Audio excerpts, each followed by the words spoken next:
এই মুহূৰ্তত লৈ আহিছে অসমবাসী ৰাইজৰ কাৰণে সন্ধিয়াৰ কেইবাটাও বিগ ব্ৰেকিং নিউজ। আজি হৈছে 25 এপ্ৰিল। ৰাজ্যৰ কোটি কোটি জনসাধাৰণৰ বাবে লৈ আহিছো কেইটামান গুৰুত্বপূৰ্ণ খবৰ। পুনৰ অসমৰ মুখ্যমন্ত্ৰী হ'ব ডক্টৰ হিমন্ত বিশ্ব শৰ্মা। 4 মে'ত ফলাফলৰ পিছত এনডিএ মিত্ৰজোঁটে চৰকাৰ গঠন কৰিব। 4 মে'লৈ বিৰোধীয়ে চৰকাৰ কৰাৰ নামত যিমান পাৰে দান বৰঙণি লৈ লওক।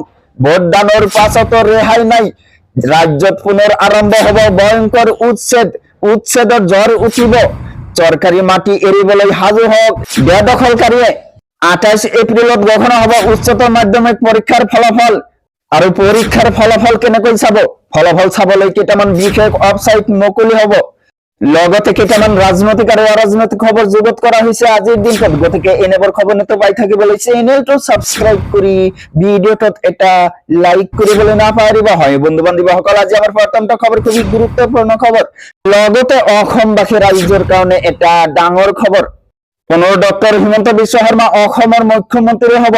100% এবাৰ বিজেপি চৰকাৰ হ'ব।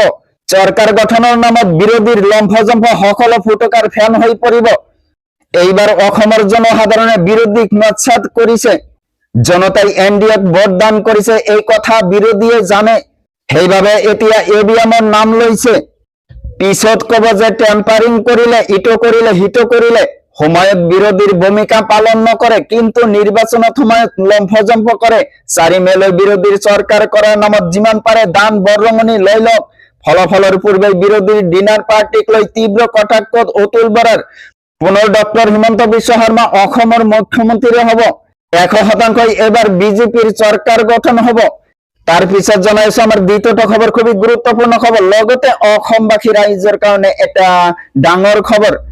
আহি আছে বিজেপি চৰকাৰৰ মহা উচ্ছেদ অভিযান। চৰকাৰী মাটি এৰিবলৈ সাজু হওক বেদখলকাৰীয়ে। ভয়ংকৰ উচ্ছেদ হ'ব।